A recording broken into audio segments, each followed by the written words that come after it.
ini bukan dakwah, ini show dakwah. Jadi yang namanya dakwah itu ya orang-orang di kampung nggak bisa ngaji diajarin ngaji, seperti saya di Jogja, di Rembang. Kalau ini show dakwah, dan ini ada agak kesalahan karena mondoknya hanya 3 bulan. Jadi tidak bisa bedakan mana dakwah, mana show dakwah. Ini jelas show itu. Mungkin yang benar-benar dakwah yang sekarang sedang bikin masjid di pedalaman Kalimantan, pedalaman Sulawesi, atau saudara-saudara kita yang di Korea. Saya kemarin di Korea itu dakwah betul. Kalau ini agak-agak tontonan. Ya tapi masih bagus lah melihat wajahnya Habib ulama itu ibadah. Tapi begini ya, yang jelas saya berharap sekali saya diundang sekali ini saja, jangan diulang. Karena mencintai ulama itu baik, tapi ngatur ulama itu dosa. Ini jadi ini harus dicatat. Jadi Imam Malik itu kalau diundang tuh marah, meskipun yang undang itu seorang raja zaman itu, Harun ar-Rasyid. Beliau minta supaya Imam Malik baca Muwatta di istana untuk anak-anaknya, padahal seorang presiden mau ngajari anak-anaknya. Imam Malik marah, masyhur gitu, al ilmu yu'ta la ya'ti, ilmu disowani, ora kok ilmu yang sowan. Di mana-mana timba itu ke sumur apa sumur yang ketimba? Timba ke sumur. Ini agak kecelakaan. Pakai air pam. Air pam katanya. Sudah banyak air. Sehingga saya kata orang banyak itu di SK-kan PBNU, tapi itu tidak pernah saya pikir. Karena saya melakukan kebaikan itu sebelum dapat SK. Saya ngajar sebelum dapat SK, saya dakwah di mana-mana sebelum dapat apa? SK. SK saya langsung minallahi ta'ala, dari Allah Ta'ala. Jadi kalau PBNU niatnya ikror bahwa orang yang sudah manfaat diangkat, itu saya terima. Tapi kalau merasa ngangkat saya, tak lawan di pengadilan.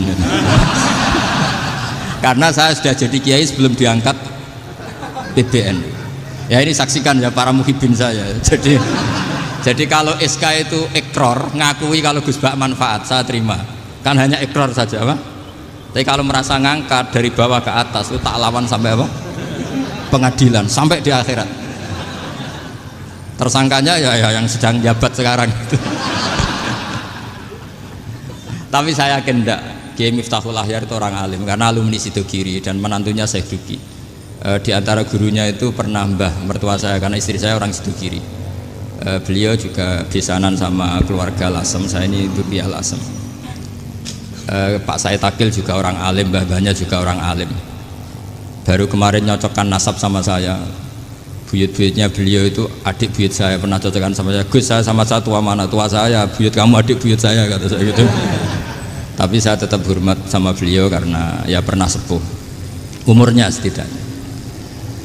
Jadi saya ulang lagi, ngaji seperti ini itu sebetulnya lebih ke show, pertunjukan. Supaya pertunjukan ini tidak dosa, saya isi ngaji betulan. Tapi jangan diulang. Karena saya biasa ngaji rutin. Saya di Jogja tafsir Jalalain sudah juz 23. Pernah khatam hikam. Sekarang Nashihul Ibad separuh. Saya ngaji di Sidogiri Itkon, di Sarang Balaghatul Quran, di Hajen Lubul Usul, tapi sarahnya yang Thariqatul Husul, sarahnya Mbah Sahal Mahfud. Jadi baru di sini ngaji bersaing sama orang yang mondok berapa? 3 bulan. Ini masalah, masalah. Nggak boleh mondok itu harus buat tulis zaman. Tapi ya tidak apa-apa, mungkin laduni ya. Jadi kalau mondok cepet itu kemungkinannya apa? Laduni. Begini, tapi saya tertarik apa yang dikatakan Kiai Haji Abdul Manan tadi, menyangkut kalimat tauhid. Saya ngaji di mana-mana bilang, kalau ngaji itu yang tahqiq itu detail. Detail itu bahasa Arabnya tahqiq. Jadi kita misalnya berpikir secara jernih, orang yang kafir 70 tahun itu pasti menjadi muslim karena melafadzkan la ilaha illallah, dan itu bi ijma'il ulama. Semua ulama mengatakan demikian. Saya ulang lagi, itu bi ijma'il ulama. Karena mansus di Quran ada ayat kulil ladzina kafaru iyantahu yughfar lahum ma qad salaf. Kalau orang yang kafir 70 tahun bisa dihilangkan kekafirannya hanya dengan kalimat la ilaha illallah Muhammadur Rasulullah. Berarti kalimat ini statusnya apa? Penghilang kekafiran, apa? Penghilang kekafiran. Lalu ada kelompok yang mengatakan gara-gara kalimat la ilaha illallah dan pegang patok nisan itu orang menjadi kafir. Ini kan jadi paradok. Lafat yang kita statuskan sebagai penghilang kekafiran dengan lafat yang sama orang menjadi kafir. Itu nggak ketemu nalar. Mbok nalar paling apapun tetap nggak ketemu. Kecuali tadi ya dalilnya pokoknya ngotot tadi. Itu memang kacau itu. Tapi alhamdulillah mereka insya Allah ya sadar. Kamu jangan bayangkan mereka tidak sadar terus, berarti kamu doanya jelek. Bisa saja mereka sudah ingin sadar, berhubung digojlok ini terus nggak jadi sadar. Jadi jangan-jangan salah kita karena sering gojlok sehingga yang mau sadar jadi tidak apa? Nggak sadar. Saya tadi jam 10 sampai setengah 2 masih ngajar di pondok saya ngajar tafsir masih di Rembang sana saya. Terus saya ke Semarang Delalah Muyassar. Ya mungkin agak-agak keramat jadi tetap jam 3:4 saya bisa ketemu Habib Umar Hafid. Saya beberapa menit ya diskusi tentang manhaj beliau. Dan kebetulan saya sering belajar kitab beliau sama alumni-alumni Darul Mustafa. Meskipun saya tidak pernah ke sana tapi saya tahu betul mazhab beliau. Karena al-arwah junudun apa? Mujannada. Begini, saya sering dingendikani Mbah Mun, politik tidak jelas itu bagian dari kejelasan. Ini yang perlu dicatat. Jadi politik tidak jelas itu bagian dari apa? Kejelasan. Misalnya begini, siapa yang mengira Khalid bin Walid yang sangat musuhi Rasulullah, dia panglima orang kafir ketika ngalahkan Rasulullah di perang Uhud, akhirnya Khalid bin Walid masuk apa? Islam. Begitu juga Wahsy, qatilu ahabbin nasi ila Rasulillah, pembunuh Sayyid Hamzah, akhirnya juga masuk Islam. Begitu juga Abu Sufyan, dia pemimpin besar kafir Mekah ketika perang Badar, ketika perang Khandaq, akhirnya juga Islam dan menjadi mertua Rasulullah Shallallahu Alaihi Wasallam.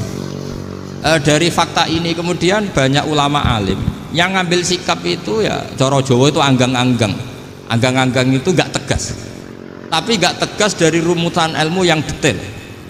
Saya ulang lagi, nggak tegas tapi dari rumusan ilmu yang apa? Detail. Bisa saja orang yang sekarang kafir suatu saat mukmin atau muslim. Bisa saja yang sekarang sedang fasik suatu saat soleh. Bisa saja yang mondok 3 bulan rois PBNU. Sementara yang mondok lama kadang Kiai RT. Tapi itu hanya hukum duniawi. Saya yakin yang Kiai RT ini PBNU di akhirat. Karena mondoknya lebih apa? Lama. Itu tak jamin. Saya juga berencana mimpin itu di akhirat saja, bukan di dunia. Makanya saya mohon SK itu berakhir muktamar mendatang. Karena saya sudah kiai sebelum diangkat. Makanya saya ulang-ulang, kalau pengangkatan itu niatnya ikrar, saya terima. Tapi kalau niatnya ngangkat, tak gugat di pengadilan. Ini tidak guyon, ini betulan itu. Ya, tapi ini hanya guyon saja. Nah, ini penting saya utarakan teori ngaji ya. Ini saya bacakan naskah asli Sayyid Umar Hafid supaya Anda dapat barokah beliau. Karena beliau selain alim allamah, muridnya Habib Salim juga beliau pernah ngaji kutub Sayyid Abdul Qadir Segaf di Jeddah. Juga beliau sering istifadah di beberapa kiai. Ini saya baca teks Arabnya kemudian saya terjemah. Bagi yang tidak setuju pemaknanya bisa gugat karena saya baca Arabnya. Yang nggak setuju pemaknanya bisa gugat, tapi tak jamin kalah karena saya paham betul teksnya maknanya seperti itu. Logikanya tadi ya, ketika Rasulullah ngambil sikap tegas kepada qatilu Hamzah yaitu Wahsy, dan ketika Rasulullah ngambil sikap tegas pada orang-orang yang mengalahkan beliau di perang Uhud, kaifa yuflihu qaumun fa'alu bi anbiya'ihim hakadha, bagaimana mereka jadi orang benar atau orang yang dapat apa? Kebahagiaan kalau mereka perlakuannya seperti Nabi seperti ini, yaitu Nabi sujjawajjuh masyhur wa kusirat ruba, yaitu Nabi itu wajahnya terluka, gigi serinya tanggal. Orang-orang seperti ini tuh nggak akan bejo kalau orang Jawa, nggak akan falah. Tapi apa yang terjadi? Allah menurunkan ayat laisa laka minal amri syai'un aw yatuba 'alaihim aw yu'adzibahum. Muhammad itu bukan wilayah kamu ngecap orang, menstigmasi orang itu tidak wilayah kamu. Saya bisa saja mengampuni mereka atau menyiksa saya itu atau menyiksa mereka itu wilayah saya, kata Allah. Saya bisa saja mengampuni mereka atau menyiksa mereka itu wilayah saya. Sehingga akhirnya apa? Rasulullah tidak ngambil sikap yang mungkin orang lain mengatakan itu tidak tegas, tapi itu kearifan. Betul, akhirnya Wahsy malah masuk Islam. Khalid bin Walid panglimanya juga masuk Islam. Dan beberapa orang kafir juga masuk Islam, termasuk mimpinihim, ketuanya yaitu Abu Sufyan.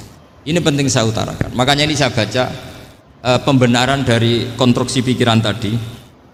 Nah ini supaya khas. Ini khasnya orang mondok 10 tahun nih. Jadi ini tak baca ini. Nah, biar jelas ini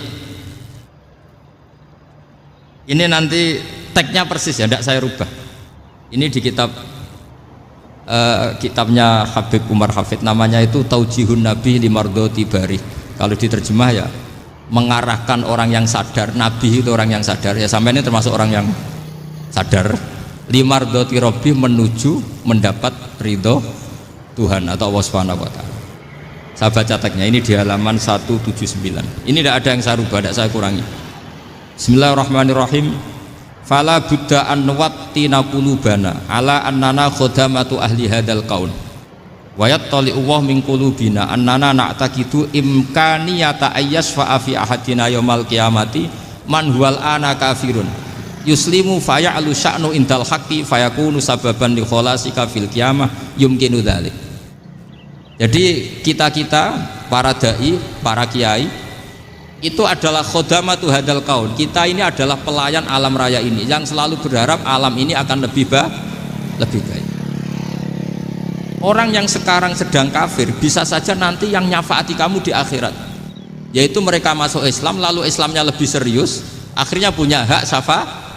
Sementara kamu Islam mulai kecil tapi biasa-biasa saja seperti ini, mulai dulu ngaji terus sama Ki Abdul Manan, nggak pernah yang ngisi ngaji, itu artinya nggak ada perkembangan. Makanya saya nggak ingin ngaji lagi, karena saya ingin perkembangan Anda nanti tukang mengisi, bukan yang diisi. Kalau saya nanti ngaji lagi di sini, artinya Anda kalau tetap mendengarkan itu tidak ada perkembangan. Pantas saja saya mulang Gus Bahak sampean sing ngaji. Sekali-kali ada perkembangan, saya ngaji sampean yang mulang, itu bagus itu. Meskipun itu perkembangan yang menyesatkan.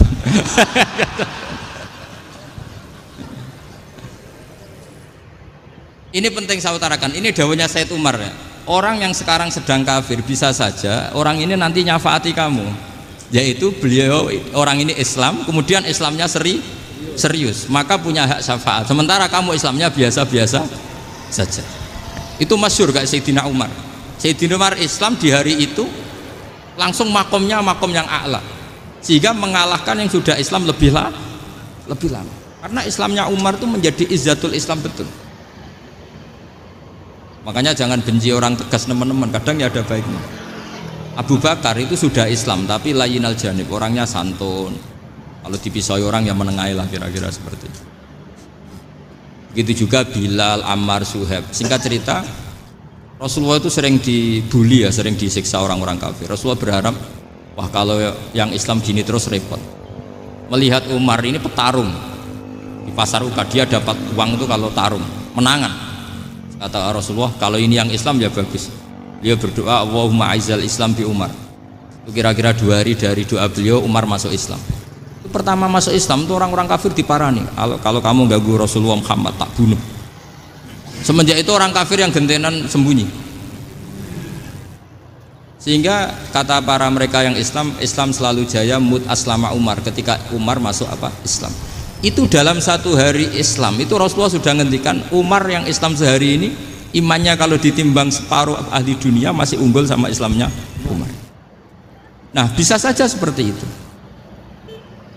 Jadi saya minta sama teman-teman yang mencintai ilmu, tidak tegas itu bagian dari ketegasan dalam ilmiah, karena kita ini tidak mengendalikan dunia, tidak mengendalikan hidayat, hanya Allah piyambak yang ngasih hidayat. Maka sikap kita laisalaka minal amri syai'un aw yatuba alaihim aw yu'adzibahu. Rasulullah yang ahabbul khalqi ilallah saja tidak boleh tegas karena semuanya potensi itu ada. Cuma kita tegas dalam kebenaran saja, tapi nggak perlu tegas dalam mengawal kebenaran. Kenapa demikian? Karena Islam ini agama yang akan dijaga Allah ila yaumil. Yang jaga Islam bukan PBNU, bukan PP Muhammadiyah, bukan kiai. Yang menjaga Islam namun Allah Subhanahu wa taala. Makanya Sayyidina Umar itu kalau disuruh mikir Islam itu gak mau betul. Masyhur itu dalam tarikh-tarikh. Umar mimpin itu sukses, banyak futuhat. Singkat cerita akhirnya orang tuh kelangenan, wah kalau Umar meninggal kayak apa. Sehingga Abdullah bin Umar setiap jalan-jalan tuh dibully, kalau sekarang dibully. Ya Abdullah bin Umar, bapak kamu itu gimana? Sudah sepuh mau meninggal kok tidak suksesi. Kalau saja ada orang penggembala kemudian meninggalkan kambingnya di hutan, kamu anggap orang yang mudoyik enggak, menyanyiakan kambing itu enggak? Ya iya, kata Abdullah bin Umar. Apalagi amru hadil umat ini mau ditinggal gelanggang, nanti suatu saat Umar meninggal. Mbok yo suksesi supaya jelas. Logika itu diaturkan ke Umar radhiyallahu anhu, ke Sayyidina Umar. Pertama Umar agak tertarik dengan logika itu. Lama-lama beliau marah. Tidak jadi. Saya tetap tidak akan istikhlaf, tidak akan suksesi. Dan saya tidak akan mikir Islam, katanya. Islam akan diurus oleh Allah Subhanahu. Terus beliau ngendikan, Islam ini jalan ketika ditinggal Abu Bakar. Bahkan ketika ditinggal ahabbul khalqi illallah, akramul khalqi indallah, yaitu Rasulullah Muhammad sallallahu alaihi wasallam. Coba Islam dulu dipimpin Abdul Qadir ketua wali, dipimpin Wali Songo, dipimpin orang top-top. Sekarang dipimpin mondok 3 bulan jalan. Karena Islam yang ngatur Allah Subhanahu wa ta'ala. Jadi ini penting. Loh coba ustadz tuh banyak yang nggak bisa ngaji loh. Tapi ya laku ya nggak masalah. Loh saya kemarin di Korea seminggu. Itu TKI jadi khotib, ada yang jadi mufti, ada yang jadi suriah. Itu ada yang di sana jadi suriah, pulang ke kampung angon kambing lagi. Loh itu teman saya kenal. Iya suriah Korea tapi. Artinya gini, bahkan masjid semua yang di Korea itu didirikan oleh TKI dan TKW. Mereka digerakkan Allah untuk mikir agama, karena agama ini milik Allah. TKI saja mikir. Makanya ini penting, yo dakwah tapi tauhidnya sing kenceng, jangan dakwah kenceng tauhidnya kendor. Itu bahaya betul. Saya ulang lagi ya, ini dawuh Habib Umar. Jadi kata beliau, fala budda an wattina qulubana. Kita harus yakin seyakin-yakinnya bahwa semua kemungkinan itu mungkin. Makanya masyhur dalam tarikh ketika kafir Quraisy mau disiksa oleh para malaikat karena mereka sering menyakiti Nabi, kata Nabi gimana? Jangan. Saya berharap kalau bapaknya tidak mukmin, suatu saat anaknya mukmin. Masyhur dalam tarikh. Musuh Nabi besar siapa? Walid bin Mughirah. Punya anak Khalid bin Walid. Abu Lahab punya anak Darrah, itu mukminah yang baik.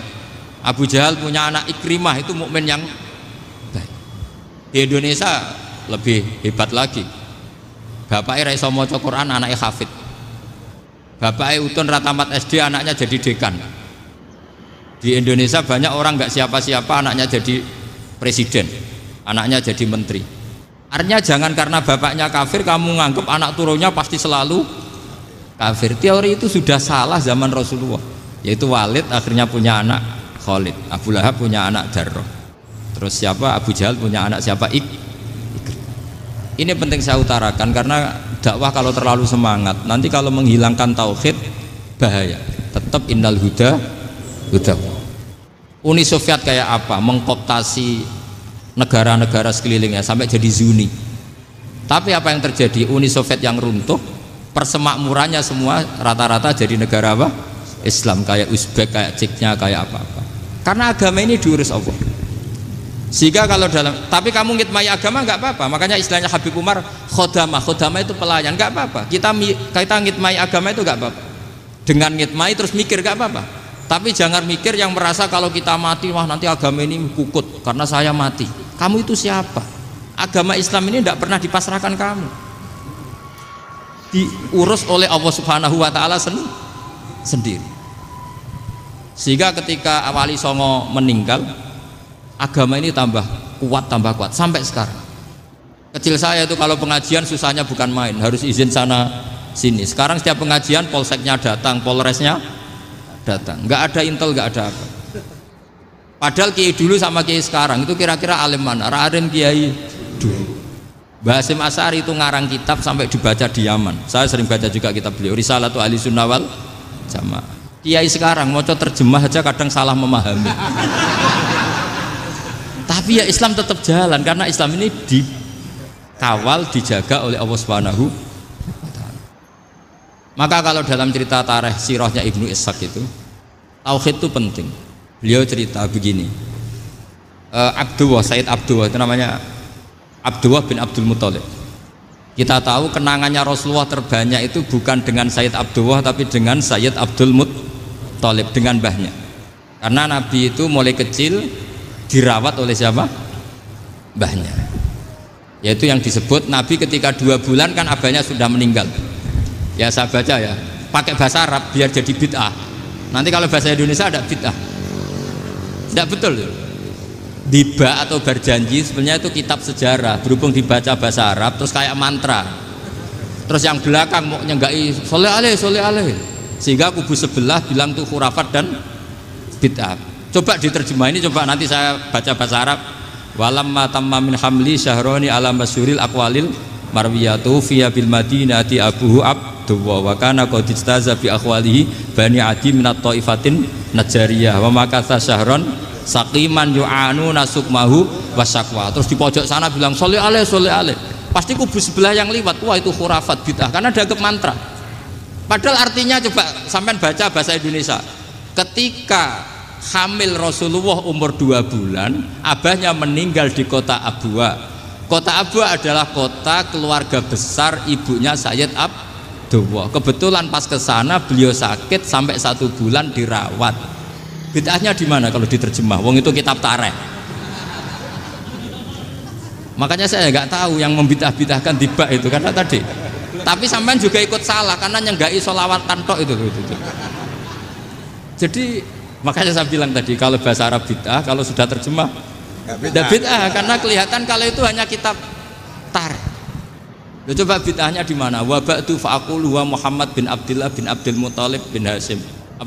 Itu kalau diterjemahkan, kamu harus tahu siapa nama Muhammad. Muhammad punya abah siapa? Rasulullah Muhammad Abdullah. Punya abah siapa? Abdul Mut. Punya abah siapa? Hasyim. Coba baca gitu di kubu sebelah. Oh iya. Berhubung baca bahasa Arab. Wa ba'du fa'aqulu wa Muhammad bin Abdullah bin Abdul Muthalib bin Hasyim. Jadi itu hanya salah baca saja. Maksudnya salah yang hukumi, bukan salah yang baca, salah yang apa? Hukumi. Sayyid Abdullah ini orang yang tauhidnya sangat kuat. Sayyid Abdul Muthalib lebih kuat lagi. Saya cerita sedikit betapa pentingnya tauhid.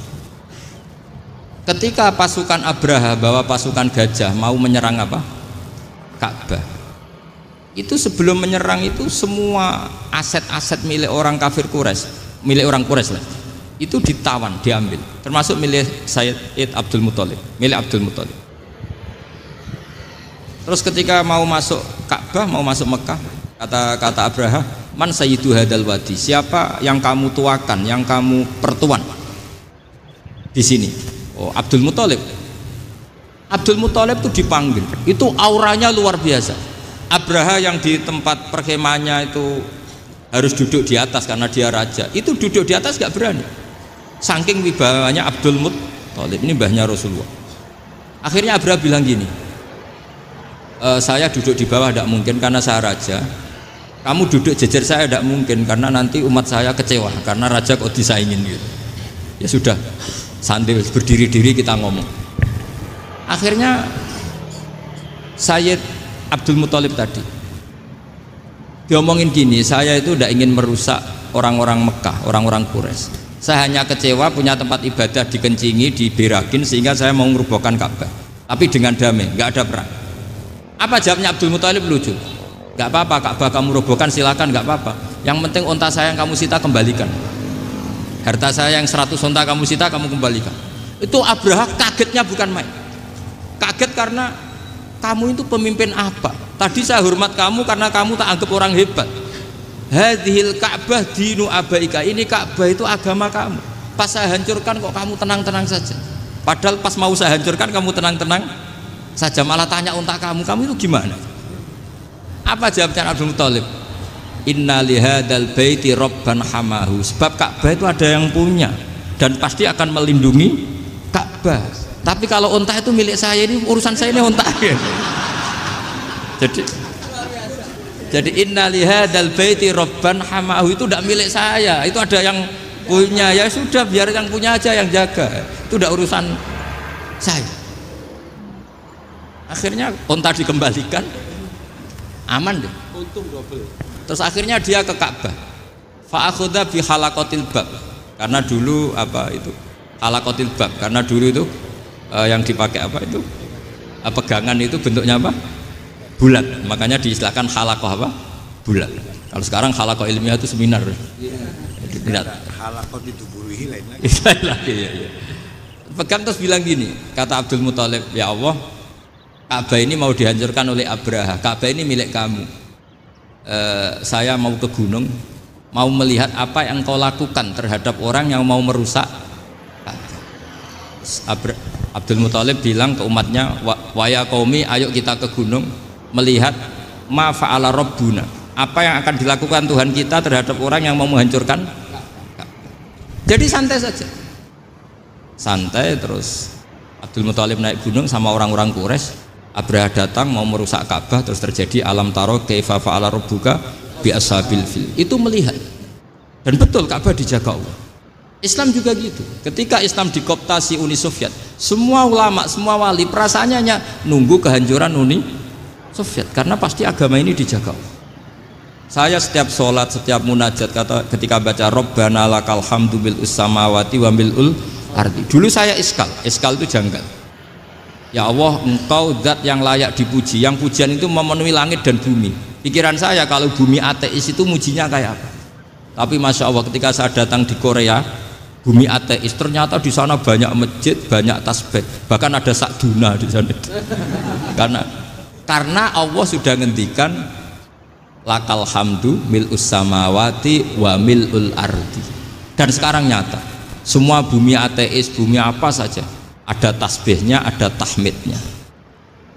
Makanya sadaqallahul adzim ketika ngendikan sanurihim ayatina fil afaq walladzi arsala rasulahu bil huda dinil haqqi liyuzhirahu 'alad dini kulli. Makanya saya mohon sekali bahwa agama ini harus kamu khidmah, tapi enggak boleh kamu pikir, atau dibaliklah, khidmah maka memikir. Tapi tidak usah GR bahwa agama ini diserahkan sampean. Saya juga agak rito, agama kok diurus orang-orang kayak gini, kayak apa nasibnya. Jadi ini penting, karena rata-rata kiai alim itu tidak jelas, terus oleh orang-orang yang nggak pernah ngaji itu, wah ini nggak jelas, nggak tegas. Islam itu harus tegas. Maksudnya tegas itu kayak apa? Tegas itu di wilayah kita. Kalau istri kamu mau diperkosa orang itu boleh tegas, itu wilayah kamu. Tapi kalau hidayat itu wilayahnya Allah Subhanahu wa Ta'ala, kita tidak pernah tahu.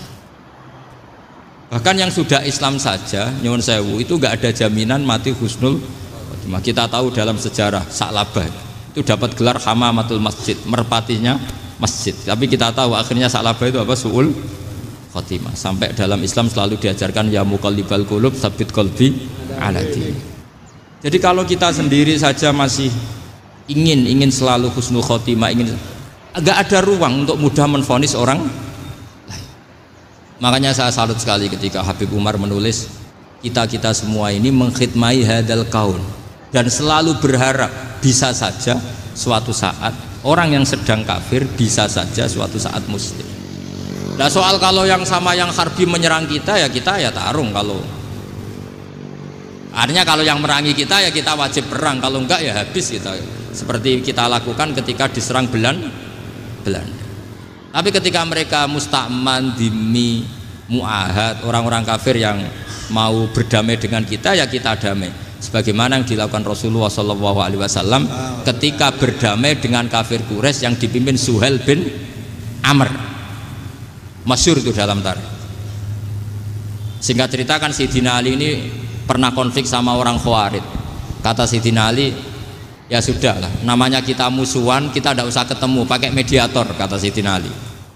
Kata orang Khawarij, ini apa-apaan kok butuh mediator, nggak ada Qur'annya, nggak ada hadisnya.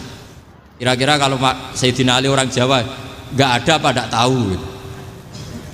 Walhasil Sayyidina Ali akhirnya baca ayat wa in khiftum shiqaqa bainihima fab'atsu hakaman min ahli wa hakaman min ahliyah. Jika suami istri tengah konflik, maka yang keluarga suami kirim mediator, yang keluarga perempuan juga kirim. Terus kata Sayyidina Ali, wa amru ummati Muhammad a'dhamu min amri rajulin wa imra'atin. Kalau suami istri saja ketika konflik butuh mediator, apalagi ini kelompok besar pasti lebih butuh mediator.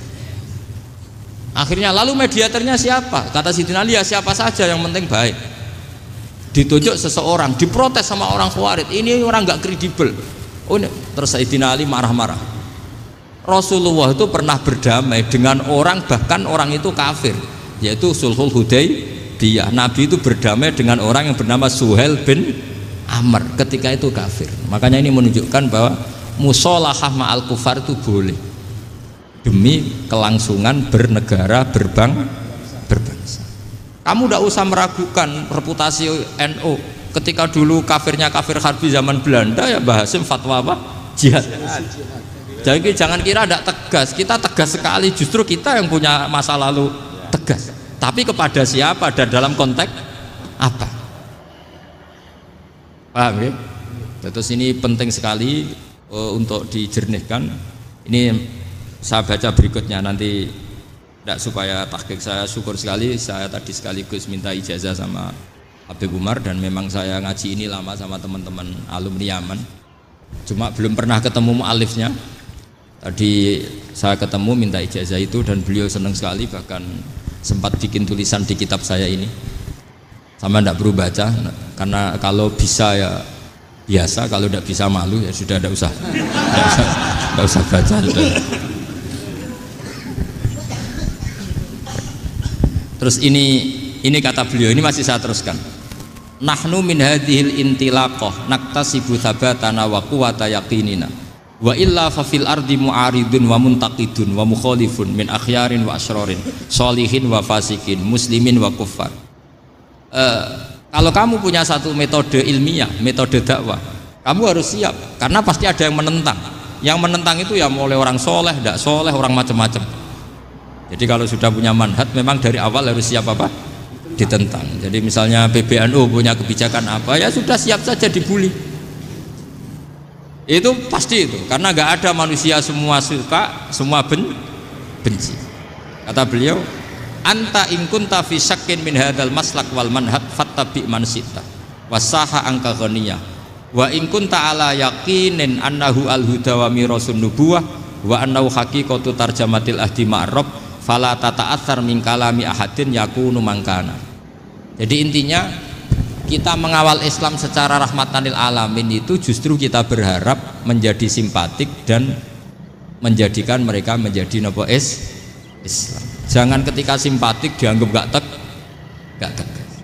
Saya masih ingat betul dawe Mbah Mun, hak sekseni, kata beliau. Saya masih ingat kalimatnya, sekseni akurat tegas itu berdasar ayat laisalaka minal amri syai'un aw yatuba alaihim aw yu'adzibahum. Karena potensi sosial itu bisa rubah.